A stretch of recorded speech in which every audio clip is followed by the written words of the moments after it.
Today is November 21st. You asked for it. Yins wanted the Pirates to dump Newman for the last 2 years. Rule 5 predictions. Non-tender deadline. We have so much to talk about here on the Bridge to Buctober podcast. Let's go.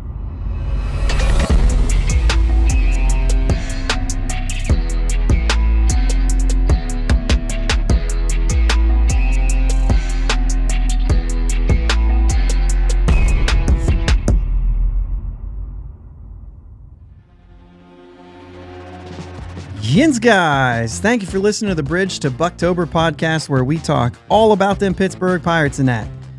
My name is Josh, and I'm joined as always by my brother Jake. What's up, Jake? How we doing, man? That's crazy. Yeah. It's like every once in a while I think, are they even going to do anything that's going to give us something to talk about?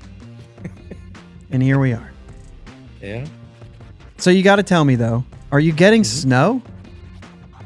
No. No, because you moved down where there ain't no snow. I'd say it's been getting not cold, but it's been getting chilly. And It's it's been a little bit more chillier than I thought it was going to be this early. Gosh, in the 20, pretty much 20s like most days. The wind has been so bad that the wind chill's like 9 or 11. Yeah, it's actually... So I'm right on the Gulf, and it's actually getting into the 30s at night. And like it stays in the 30s while the sun's not out. Sure, it jumps up into the low to mid 50s during the day, but yeah. Sorry, bud. I got up this morning and was getting ready to go to church, and I was like, I'm putting my tights on. Like I put base layers on under my khakis. Nothing wrong with that. And then I was like, we got there, and I get it doesn't matter what his name is. Jake knows him, so I walked up to Curtis. I was like, dude, I put him on. He's like, oh yeah, I did too. I was like, there you go. It's that cold here. Buffalo is getting slammed. Jeez Louise. You can't even play in their stadium. That's fun. Crazy. Yeah, that is.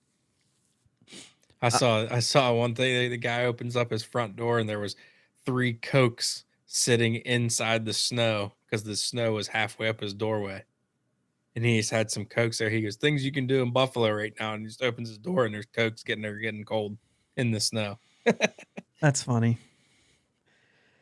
That's funny. Well, busy week, and it's that time of the calendar, right? It's a busy week. We had the Rule 5 decisions that had to be made by Wednesday. Yeah, Wednesday. Tuesday. It was Tuesday. So yeah. Rule 5 decisions on Tuesday. Non-tender deadline was Friday. And I really thought that was going to be the extent of it, right? But then they sprinkle in a trade. Mm-hmm. And I got to say, I was kind of interested in the response to this trade. Kevin Newman traded to the Cincinnati Reds in division. We get a relief pitcher, Dowry Moretta, in return. It was kind of interesting too, and we were talking about this before, and it was like the Twins traded Gio Urshela to the Angels, and then some hours later, they're like, okay, now I'll get Kyle Farmer from the Reds. And then the Reds are like, all right, you got Kyle Farmer. Now we'll go get... It was almost like those things were already in place, but they were waiting for each of them to be finished before they actually went through with it. So that's the only thing I can figure anyway, is that they were ready. Yeah. So let's start with Kevin Newman being traded. Where are we at here? What do we think? Not mad. I'm not like, oh, great. We got rid of Newman. Then the monkey off the back. Let's go. Now we can move. No, I'm not like that, but I'm not mad about it either. I think his time was, I mean, we're looking at this big youth movement, and we got a backlog of middle infielders. And you're going to have to pay him $2.8 million to play a whatever role. That's what the whatever role costs, though? I mean... Yeah, but I understand you're talking full of I don't think we're in position to, we're not in a position for that right now. It's just the idea that like that's not a lot of money. It's not. But Bob. Dang it, Bobby. We talked about getting that. We talked about getting that and we finally got it. So now when we have a problem with $2.8 million, acting like that's a lot of money. Dang it, Bobby. Anyway, I don't know if the 2.8 million had a lot to do with it. I know that that's definitely what people are communicating. Oh, any way they can save money. Maybe. How much do you not like Diego Castillo? I mean, I like Diego Castillo, so. So there you go. Because I feel like that's the spot that he takes away. If Newman's on the team, I think Diego Castillo could possibly be one of those guys that has a hard time getting playing time. Yeah. So maybe this is, I mean, well, it's exactly what you're saying. Yeah. You want to see these guys play. Yeah. Is there any sort of veteran leadership that is kind of lost on this? I know he's not a quote unquote veteran. I know he's not like a 5, 6, 7 year starter in the major leagues. Can you be I mean, I know we've talked about the fact that like Brian Reynolds is forced into veteran leadership and he's going to arbitration for the first time last year. You know what I mean? Before agreeing to the contract. So like he's not a veteran. Ke'Bryan Hayes is not a veteran. No, and I wouldn't mind paying $2.8 or $2.9 million for a veteran to come in and, play that same role. Yeah, and if it is a guy like that, if you're talking veteran, now all of a sudden it's not 2.8, 2.9. Now you're talking 5 million, 6 million. And I'd be okay paying that for the veteran. Right. And then, so the question is, what kind of leadership is Kevin Newman even providing? And if he is, then, maybe there's a little bit more pause on this because you say, hey, you got to have somebody there. Mm-hmm. Yeah. And while I think that he does serve as that little bit of that veteran, like the knowledge, the stuff that, he's been there, he's done it, just not for a really long time. So, I mean, sure, there's value there. Mm-hmm. Absolutely. He's got a lot of knowledge to share, but at the same time, these kids got to get on the field. Yeah, and sometimes I think that veteran leadership is important. I don't think that this is what he provides. I think the kind of guy you're looking for in that situation is that you got to have a guy who kind of shares with the team how to win. And Newman can't do that. He hasn't experienced that. So I don't think that there's anything there really for him to provide. I mean, other than just like general stuff, but like, yeah, and that's what I was. He doesn't. Yeah, that's what I was meaning. Like, he can provide general stuff, but it's not anything. It's just his experience, which in the major league level has been losing. So, how does he tell anybody to grind through anything? How does he? You know what I mean? I don't know. To me, I see value in that, but it has to be for. I mean, we just traded for Choi, who actually has played on winning teams and played in World Series games, and is the only player on our roster right now who's 30 years old, which is ridiculous. That is crazy. But if it is still true, but anyway, it's not there. As a player, as a reliable player who can back up at shortstop, I think you did lose a little bit there because now you're saying who's your shortstops, you know what I mean, on the roster, and you're looking at Diego Castillo, and I mean obviously your starter. You know what I'm saying when you talk about O'Neal Cruz, but like Castro played a little bit of shortstop. You know what I mean? So currently Hoy Park, who's played short, but you're really looking at, I guess, Ji-Hwan Bae, but he hasn't really played a whole lot of shortstop recently. Marcano, really not much. Ke'Bryan did for a couple innings last year. So you're saying Leover Peguero, who we don't think is going to be there right now, and Jared Triolo, naturally a third baseman, but played a good bit of short last year and can handle the position, might create some more opportunities for Triolo. We'll get into him. Yeah. So, I think that is what interests me about it. But in that case, I mean, we talked about Diego Castillo. I mean, who else does this impact the most? I mean, Diego Castillo, I think, gets more opportunities. And maybe this does create opportunities for Jared Triolo, who they just protected Rule 5 draft, which is our next thing. So, yeah. So your question is, who else does it affect? who else does it impact that's on the roster right now? Or is that it? Yeah, I mean, you pretty much touched on them all. Or it keeps one other guy. How in the world is Hoy Park still on this roster? I don't know. I'd much rather see Leover Peguero on it, but Well, Leo Peguero is on it. yeah. Well, I mean, yeah. How is Hoy Park? At this point, I it's get it. yeah, I get it. Yeah, on the 40 man at all. yeah. Yeah. I don't know. That's a good question. We talked about it last week. G-Man Choi. Mm-hmm. Does Park stick around a little bit longer because of the acquisition of Choi and Bae coming up? Now you have 3 guys from South Korea. We talked about compatriots and how important that could be. Yeah, I don't know. There's just not a lot to like about Park. Yeah. There's a little to like. Well, Don't get me wrong. Right. And like I said, Sherrington did say that about Andujar and being from the Dominican and how that's important. So he obviously values that compatriot situation. I did validate that is the word to use. Last week, I think I said, is it compatriot? I don't really know, but it is. I checked. I looked into it. So it was not something I expected. It was not something that threw us off guard. We talked about the possibility if they had a trade partner that was interested, and when they dealt Farmer, they had a hole at short. Say what you want about them having a lot of shortstop prospects coming up too. None of them are ready. Ellie De La Cruz is about to be a stud in this league. Another tall shortstop, much like Cruz.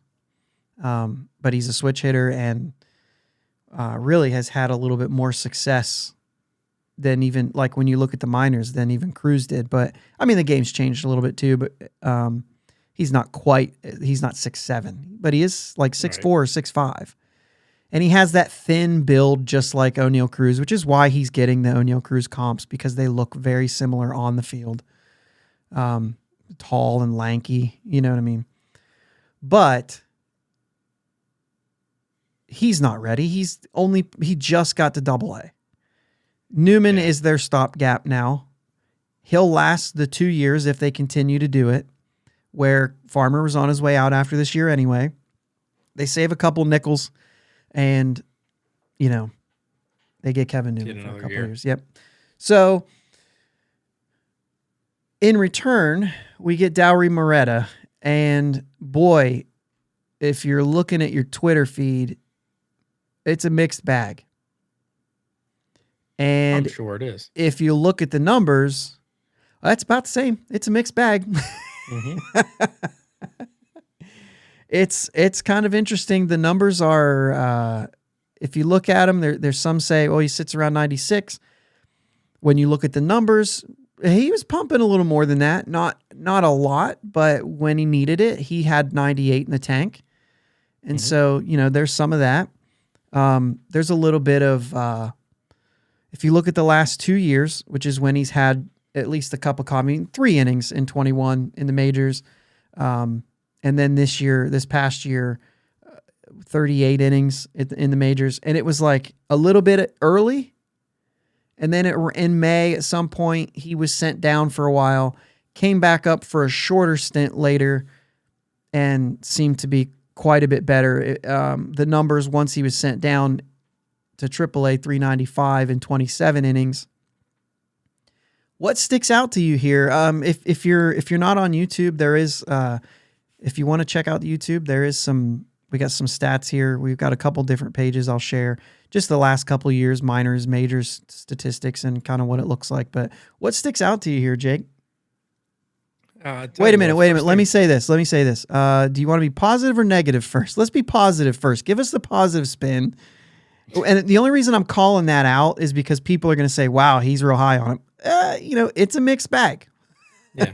So give us the positive first. I like to look at his walks. Like he's been able to keep his walks down for the most part. It looks like the 2022 in AAA last year in AAA is the only time he had his walks at 4 per 9 innings. And so, I mean, the dude can locate. He can reach back and he can strike people out. He's got some swing and miss stuff.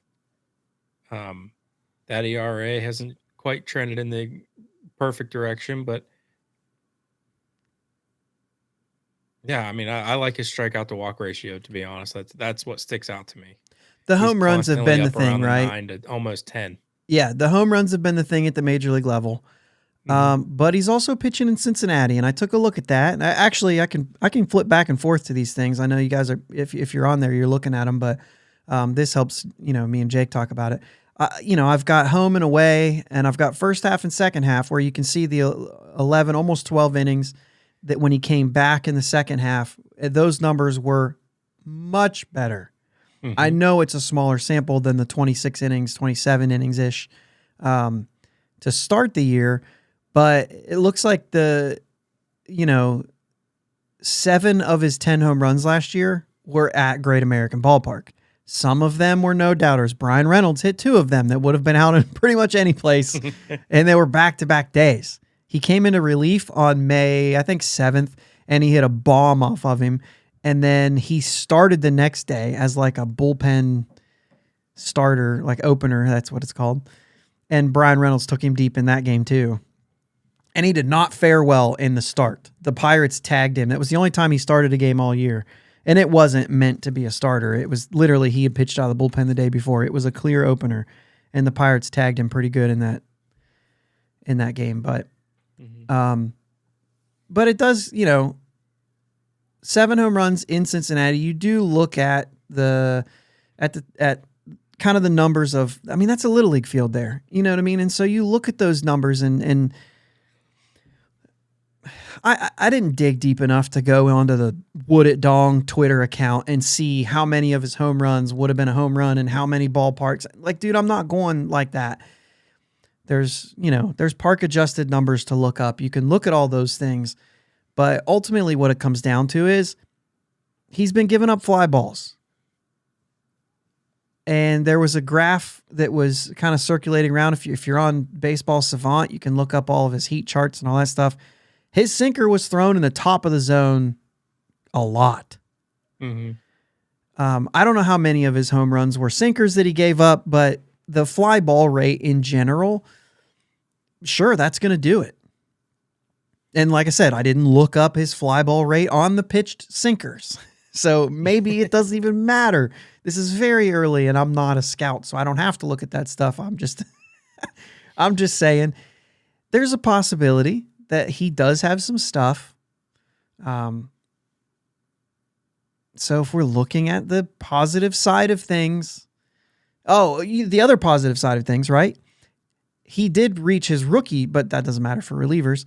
He still doesn't have a year of service. So you're talking about the full 6 years and a guy that's going into his age 27 season, or he'll turn 27 during the season. I forget. I have it pulled up. Oh, so it's his age 27 season. Mm-hmm. So you're kind of getting a pitcher, like I think 27 to 32. That's pretty much your prime as a pitcher. The stereotype, that's your prime. So we're getting him right there, I guess. I don't really know. But he does still have 2 options. So this is a guy who can be sent up and down, where some of our guys are running out of options. Like Miguel Yajure, you can't keep playing this game with him because he's running out of options, and he's 2-3 years younger than him. Right. So that's a positive thing. So we kind of sprinkled some of the negative in there, didn't we? Yeah. And we talked about his walk rate, his fly ball rate, the sinkers being, bad location. But some of those numbers, man, the the whip going from 131 to 086 in the second half. And like I said, smaller sample, but the whip home and away is a big deal. He did walk more guys away, though. And the strikeouts go down away. And I don't know if maybe that's because People were swinging for the fences. Well, maybe, but I swing for the fences all the time. Yeah. No, I was going to say, I don't know if he does maybe pitch to contact a little bit more when he's not at home, because you don't want to pitch to contact in Cincinnati because you're afraid it'll go over the fence. Right. But I don't know. The ERAs last year were like, he was really good. Yeah. Minor leagues and major leagues, which major leagues doesn't count. It's 3 2/3. It doesn't count. Right. I'm just not even. It's right. it's when on the screen. Yeah, you can't look at that. Yeah, when you look at the 21 and that 9.8 strikeouts per 9 as opposed to 1.5 walks per 9, that's incredible. Yeah, and that's at AA, AAA combined, and that's in 53 innings, 58 strikeouts, 0.75 whip. You know what I mean? Less than a home run per 9. I mean, that's what you want to see. He hasn't been able to do that. It's been this year, even in AAA, it was 2 homers per 9. It was 2.3 at the major league level in his 38 innings. And so, there's definitely some to be improved on. But the home run piece of it, you kind of hope maybe that does trend better for his time in Pittsburgh. I don't really know. I don't think that I don't really know, man. Worth a shot. He looks like he has a decent arm. He's an athletic guy. Something there maybe. I don't know. I don't want to spend too much time on it because I'm not sure that he's like, we're not talking about, I can't believe we got this guy. This is a question. It's a question mark. And I think it's a positive question mark, though. Okay. I really do. I'm leaning towards this is going to be I'm leaning towards this is going to be a positive pickup rather than a negative, but it is definitely a question mark. Yeah, you could see it turning either way. Mm-hmm. That's interesting. So let's get too much time on that. Let's get into the Rule 5 stuff.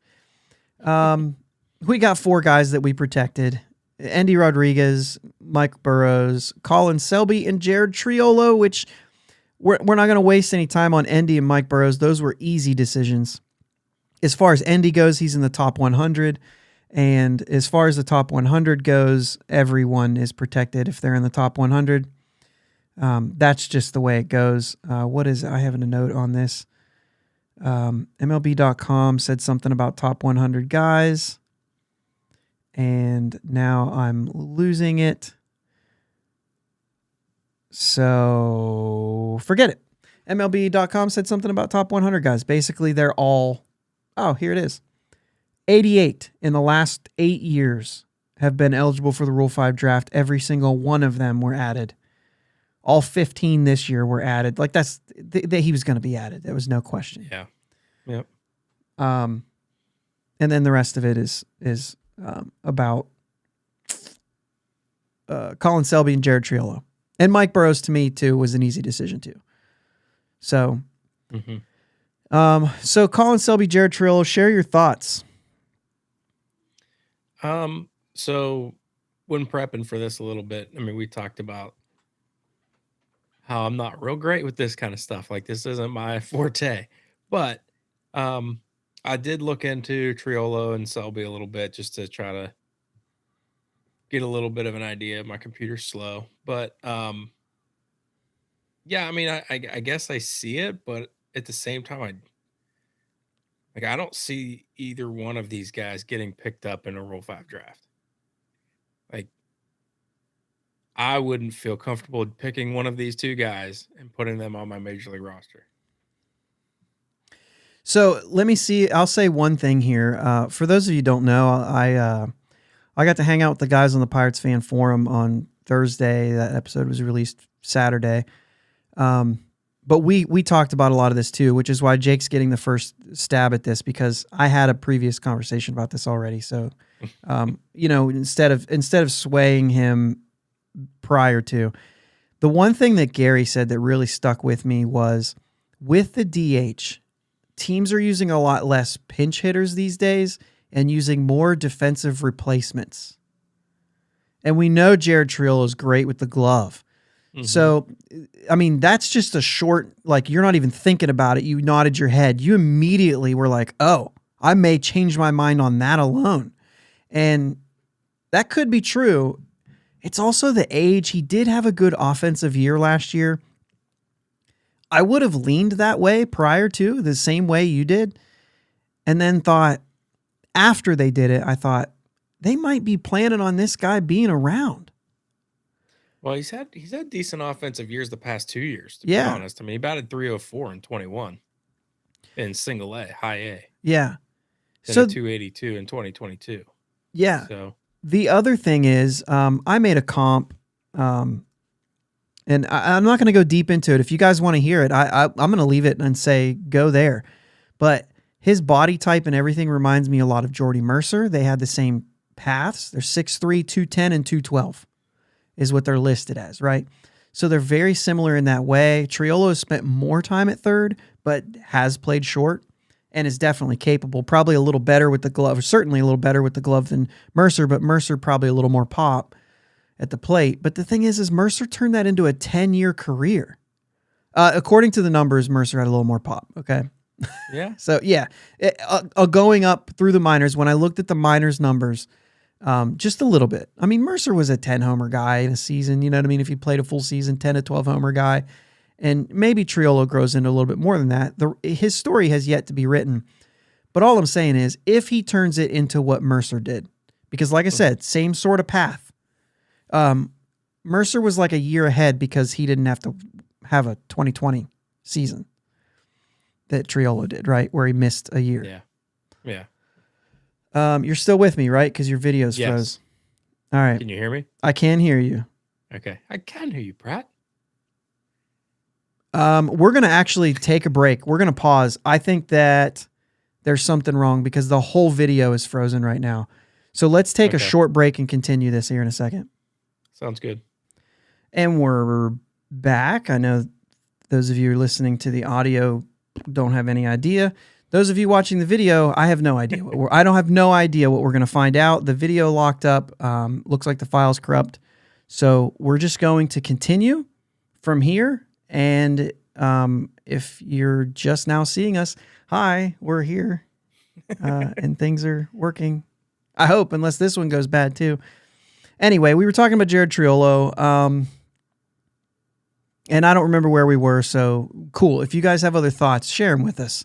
Colin Selby, I don't know. Yeah, I'm with you. I don't know if he gets selected, but he's certainly one of those guys that could.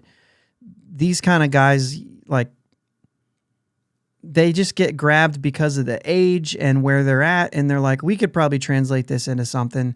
He's got velocity. He's got swing and miss, so I don't mind them protecting him. My only beef, and this will be the next thing that we go into, is I would have done Cody Bolton ahead of him. Yeah, I could agree. I can get behind that. I think Cody Bolton, I think there's a chance he could get picked up. And I think if they do, I don't like that. It doesn't sit well with me because I feel like pitching is just too important. I feel like we should have probably protected him. Hopefully he passes through because of the injury history. And then, if he does, I still see him making his debut this year. Like, I just see it happening. Yeah. That's what would have made me protect him. The other one would be Malcolm Nunez that we talked about on our show last week. He was left unprotected. And the more I looked into this, the more it was... He's younger than I thought he was when we talked about it. Like, he's going into his age 22 season. Hasn't touched AAA yet. Oh, well, he did for like a second, but you know what I mean?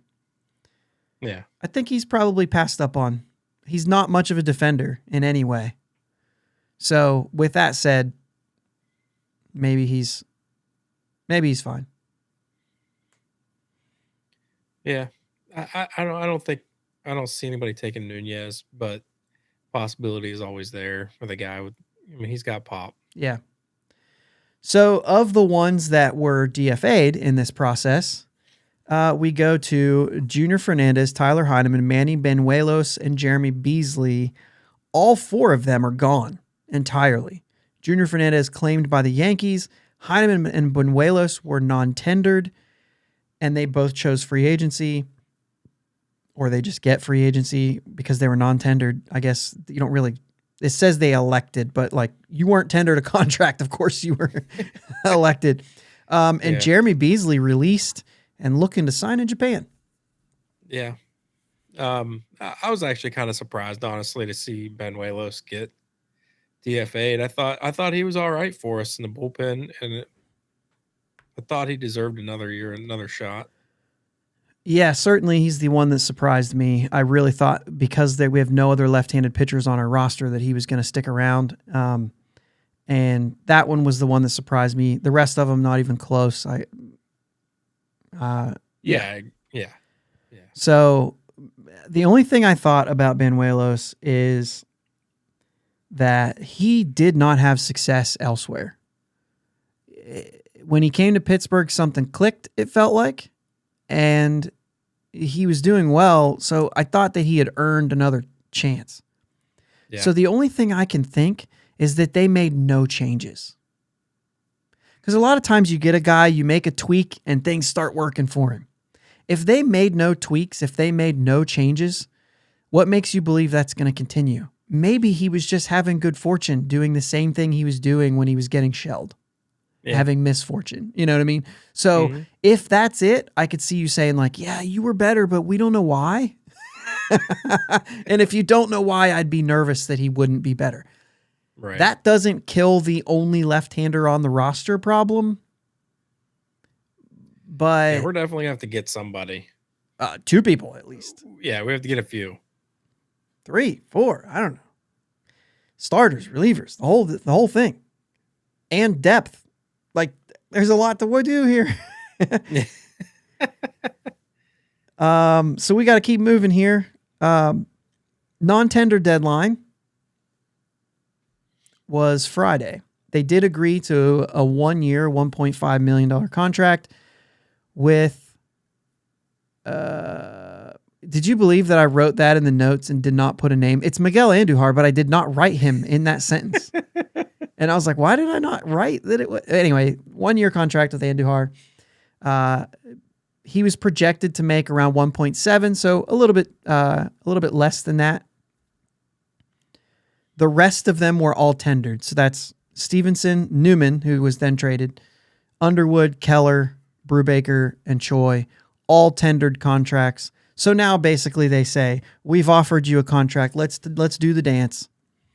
And then eventually they'll have to file. If they don't come to an agreement, they'll file for arbitration. Here's my number. Here's my number. They'll do that whole thing. You'd like to see them agree to terms before that, or basically what this means is you still have control. But it also means that like you're not like committed yet. 100%. Right. Like we talked about Stevenson and his 1.9 million projection. They're probably going to try to sign him for less than that. If they don't come to an agreement, I wonder if arbitration is still filed for him. If it is, maybe they offer 1.5. He comes back at 2.1. Maybe they win that. Maybe it's something else. I don't really know. Yeah. But either way, if they feel like they can't sign him, maybe he doesn't still go to arbitration. Chances are he probably does. And if you haven't cut ties with Underwood by now, they're planning on retaining him. So I would just expect Underwood to be around as well. Unless they come into some relievers that pushes him out, I think it looks like they're going to go to 23 with Underwood still on the... Dude, he's projected at $1 million. Oh, no, and it's not even that. I mean? It's to me, the Underwood thing is not a cost savings. I would like to see Underwood go because of Seen Enough. But at this point, we don't have, like, we got to have pitchers. You got to have bodies. And he's there. It really doesn't, the money is nothing for Underwood. If Underwood goes, it has nothing to do with, same with Newman. I think it has nothing to do with his salary. He wouldn't have a big salary. Right. So it has nothing to do with saving money, in my opinion. And Underwood will be the same thing. Stevenson, I think, will have a little bit to do with it because you got to like what you have if you're willing to pay him $2 million to pitch out of the bullpen. Yeah. But I think that's not necessarily like, oh, that's a lot of money, but it's more like, hey, we're talking about value here. Yeah. I don't know if he's worth that, but maybe he is. I don't know. We talked about him a little bit before on a previous one. The rest of them are easy decisions, right? Yeah. So are you surprised at all on the Stevenson Underwood thing? Hold on. Give me 1 second. My allergies have kicked up really bad. I don't know what's going on, but mute it. Oh yeah. Let's let me know when you're back. I'll save all the viewers from having to watch that. Sorry about that. No, you're fine. And by the way, we're gonna keep on rolling without taking a break just because we had that setback and the problem with the video and all that stuff that took some time. So I'm gonna take this time while he's gone to kind of remind you guys to subscribe to the podcast if you're listening. If you're on Apple Podcasts, leave a review, those kind of things. It just helps other people find it. If you're on YouTube or you didn't know we were on YouTube, check it out on YouTube. I tend to like YouTube. Hit subscribe. The reason I like it is because there's comments literally right below the episode. And so if you guys have comments on the things that we're talking about, just start firing them away in the comments section and, kind of join in on the discussion here. We like to hear from you guys.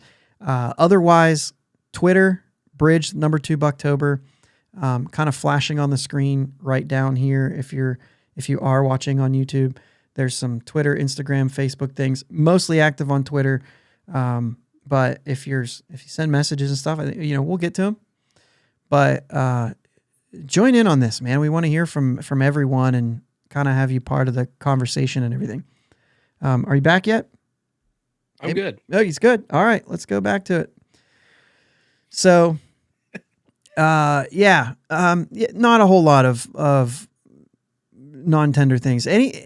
Anything kind of stick? I don't know. We didn't talk about this, but like, is there anybody out in the world that did not get tendered that you're like, hey, maybe we can?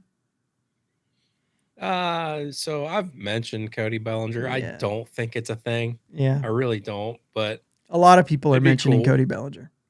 Yeah, I don't know if it. Yeah, I don't know. I mean, I still think that the money's going to be high, and I just don't know with him being left-handed. I don't know that there's a fit. I don't know where I'd play him. He's certainly a great outfielder. Yeah. He's also certainly a great first baseman, but we just got one of those. My thing for Bellinger for our team was if he was going to play first. And yes, I know that he would have been the best center fielder on the roster, but I still would have played him at first because that's the position we needed.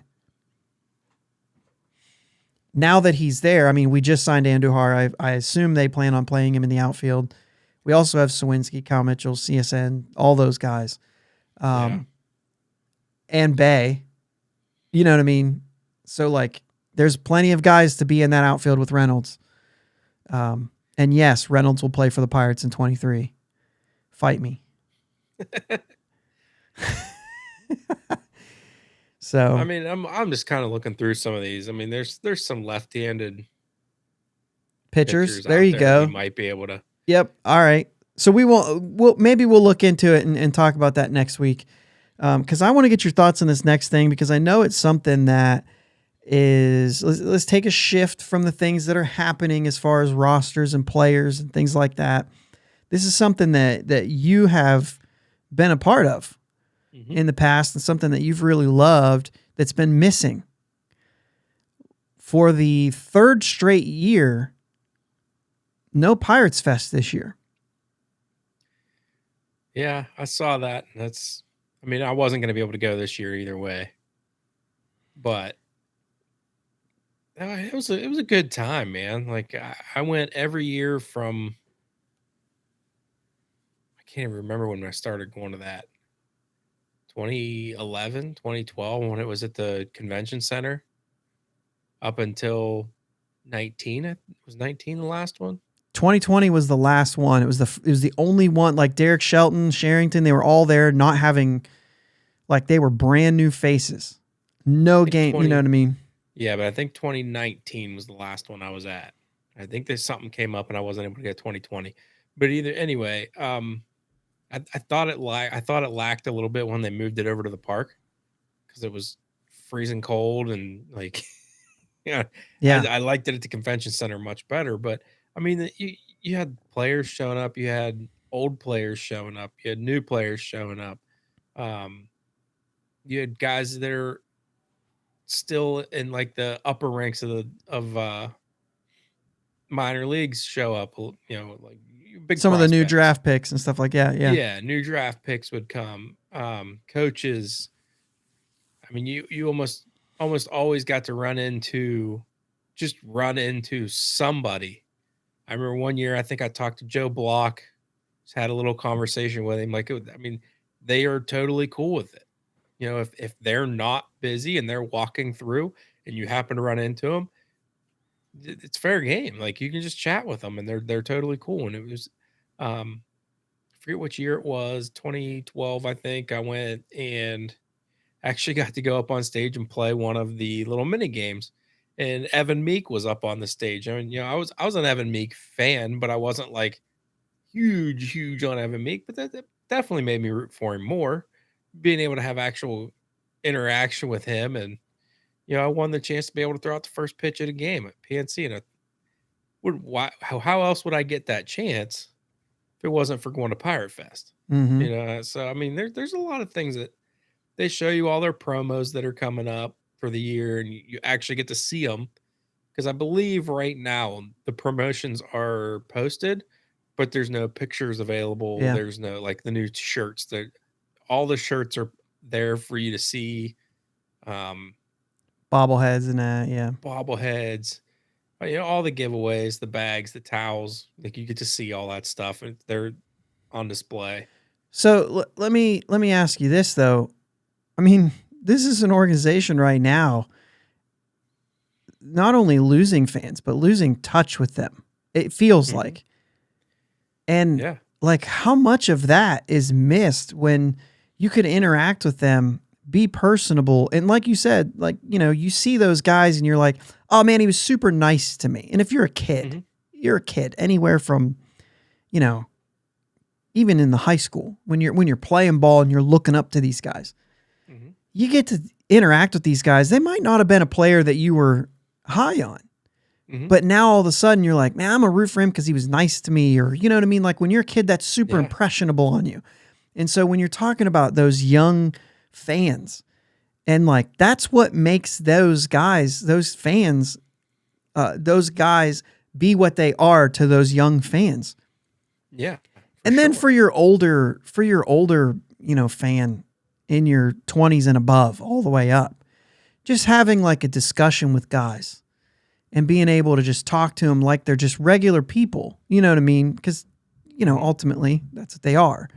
You know what I mean? You're not 45 years old going up there, geeking out over Kevin Newman. You know what I mean? You're just going up there and you're saying good luck. And it does make you root for those guys a little bit more when they're more personable. Gives them a little bit of a, you know what I mean? Just a connection. And then to go a step further and talk about, oh, we got to sit there and listen to Derek Shelton talk about things that you don't, you don't hear in a press conference, or, you know what I mean? Just stuff like that gives you a little bit of, oh, we're in touch with this organization and these are our people and we like them. They're part of the community a little bit. And I just feel like, man, this, as much as they've lost since this regime has taken over, I mean, we're talking this Pirates club, as far as front office goes, is brand new from 2020 to now, and it's been nothing but losing. And yes, I understand it's a rebuild. I completely understand it. I'm giving them the time. But give us something here. Give us some kind of connection to you. And I just feel like that's something that's missing a little bit. And if you guys are if you're really plugged in and you've seen the things about the town hall meeting or whatever it was called with some of the former season ticket holders, that's maybe a piece of that. But like, you need a lot more. And I felt like Pirates Fest was that kind of a thing. Yeah. This is a big miss. It is. It really is. In you had me look up a little bit about that town hall meeting, and there was you RSVP'd for it, and you wrote your question down on your RSVP. They answered those questions. There was no open floor discussion, anything like that. And that's like they did that at Pirate Fest. Like you got in a line during the Q&A session, and they had 10 to 15 people up there, and you just kind of got in a line, walked up to the mic, and you asked a question, say, hey, my question is for Andrew McCutcheon, or my question is for. Do you have to vet those could have been questions Greg through? Brown. Huh? You have to vet them, tell them what you're going to ask? I never went up and asked a question, Okay. to be honest, because I just didn't want to go up in front of the mic. But Just I wait mean, for some dude to walk up there and be like, why are you so cheap? Yeah, Get him out of here. No, actually, 100%. I was there, and somebody said, when are we going to spend some more money? Hmm. And that was a question that was legitimately asked, and they beat around the bush, of course, when they answered the question. You can't expect them to just flat out answer that with a good, solid answer. Yeah. But I don't know. I mean, that kind of stuff goes a long way with the fans too. Yeah, I think it does. And I just think, certainly a large portion of the fan base. If you're listening to this and you're saying, I don't really care one way or another, that's fine. You're probably in the minority. I think that, for you and for, people like you, sure, that stuff may not be important at all. What you want to see is the product on the field. And that's fair. That's completely fair. Mm-hmm. But there is something to be said for that type of fan base that you're losing because they feel like they're not a part of it, like you're not a part of them. And I think that that's important, especially at a place like Pittsburgh and the Pittsburgh fan base. Like you do want to feel like it's a part of it. You know what I mean? And it has in the past. And the blackout game and the way that McCutcheon and those guys, they'd make you feel like it was you play you play the Pirates, you play the whole city, and it was like, yeah, that's awesome. You felt like when you went to that game, you were contributing. You know what I mean? Yeah. Like they were a part of you, and I just feel like this is a miss. Mm-hmm. They need to get back to this. We are so obviously there was 2020. It was brand new. It was freezing cold and the whole thing. 2021 came and it was still COVID stuff. I understand. 2022 came, the lockout, all that stuff. I understand. Why not this year? Yeah. What's your reason right now? Are you still laying some of these things out? I don't get it. So I think this is a miss. I think it would have been passed fine the last 2 years is understood. Mm-hmm. No idea why it skipped this year. So I'd love to hear other thoughts on this. Let us know, guys. And I know that this is pretty even across the board, that people are pretty upset about this.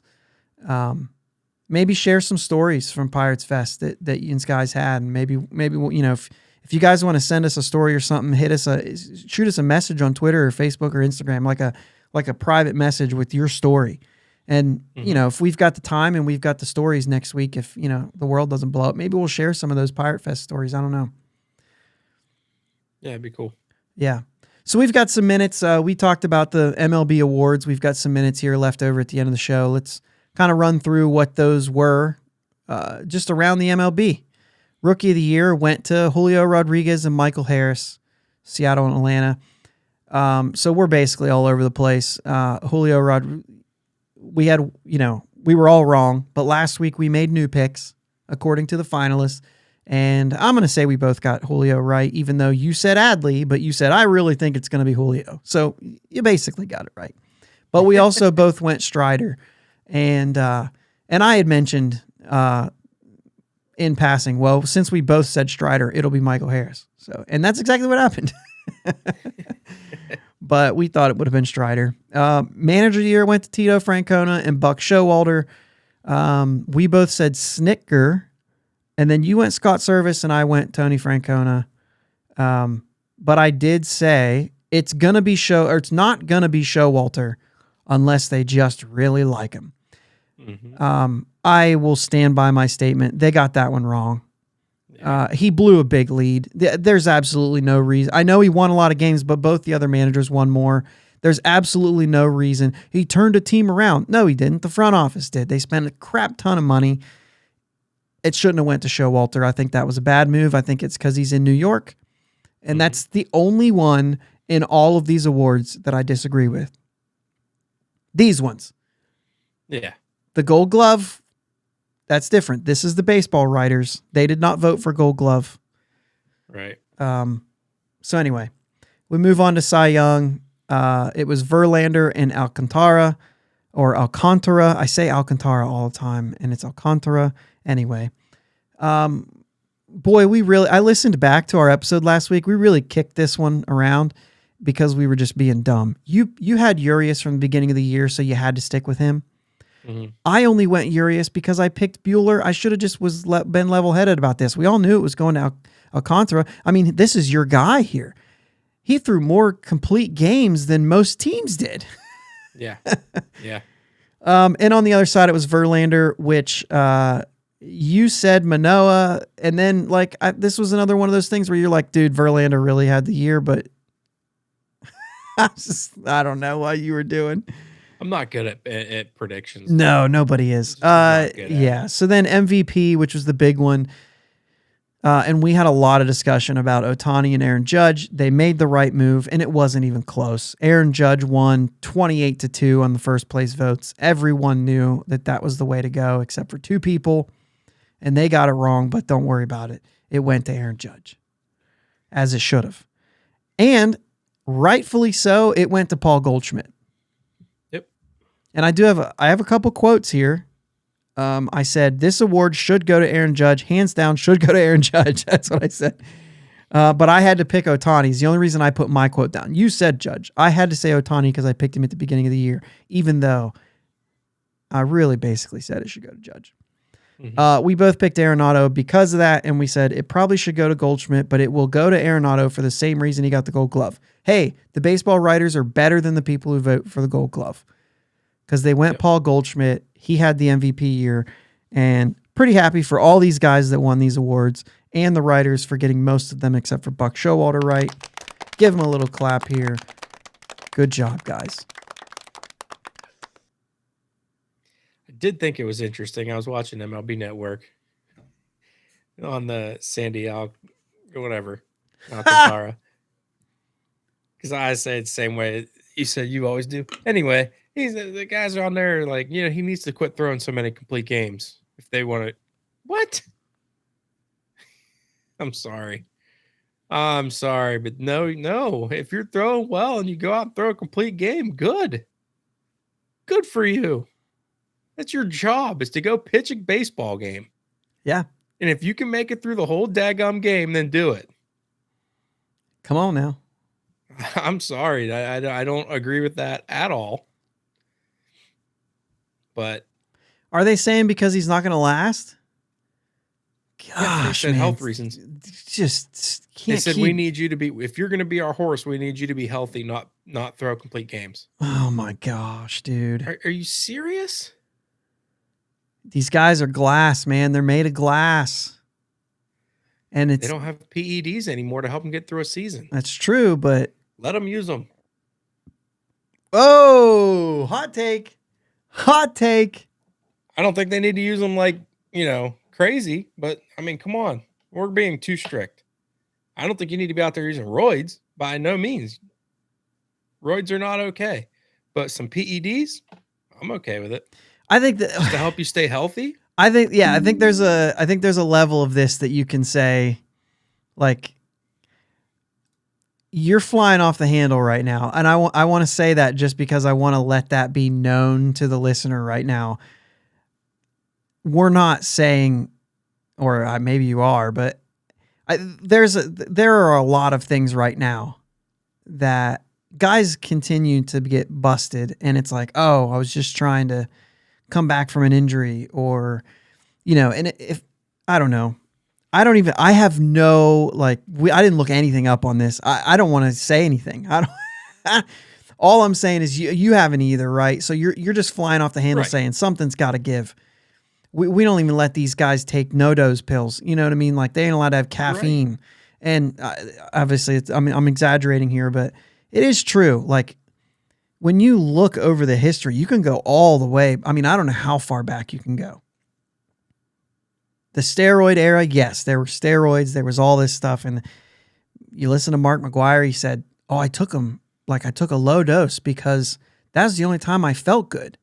So he's trying to say it doesn't help him hit home runs, but like, dude, it helps you stay on the field, which helps you hit more home runs. Like, yes, it's cheating. You're not allowed to do it. You're completely wrong. But like, they literally did it so they could stay on the field. And before steroids, it was something else. And they had the amphetamines and they had all the thing. And it's like, no, guys have been taking stuff to stay on the field for a long time.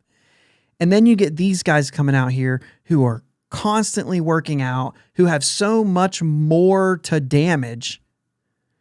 And then they're not allowed to do anything. I stand by that. I don't think they're allowed to do anything. I think maybe just, stay out of the gym a little bit. Do different types of exercise that are built for stamina, not for power. Specifically pitchers. You don't need to throw 100 if you just learn to pitch good. But then the argument is, well, if I don't throw 100, then I'm not good. So I'd rather throw 100 for 5 innings and get moved on than, learn how to throw 8 innings and get pulled because I'm not doing well. Yeah. So I think if you find a guy who can do both, you need to get off his back. Not necessarily tell them that people should be taking PEDs. No. And what you're saying is I want more pitchers to throw 7 or 8 innings. So find a way to make that happen. And I think that that's probably just a gut reaction to say, well, if that's how it has to happen, let's make it happen. I think instead of that, I think maybe we need to say, maybe it's unrealistic to ask guys who can't.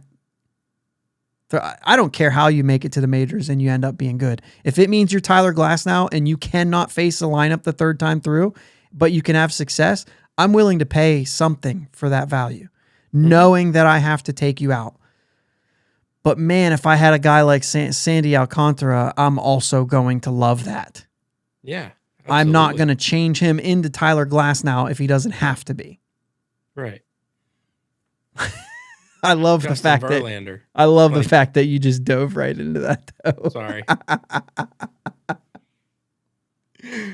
Oh man.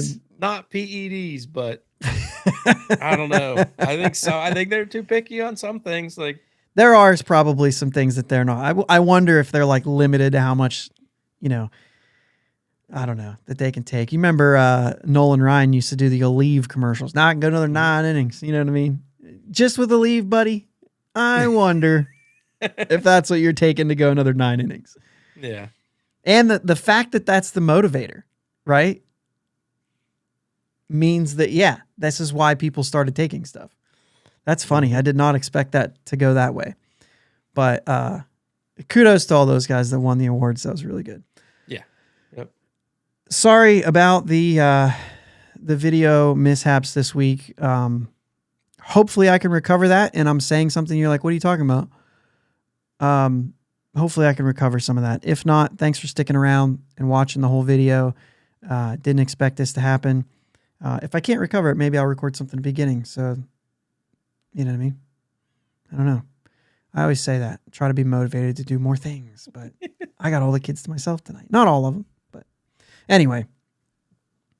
That's all I got for tonight, man. You got anything else? I'm good. I'm all out of fresh takes.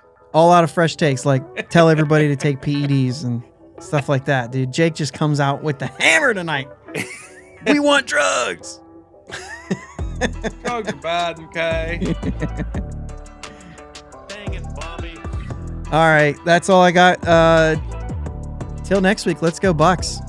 Yeah, let's go Bucs. Thanks for listening to my dad and Uncle Jake on the Bridge to Buctober podcast. Follow them on Twitter, Facebook, and Instagram at Bridge2Buctober. Don't forget to subscribe so you know when new episodes are released. Clear the deck, cannonball coming, and let's go Bucs.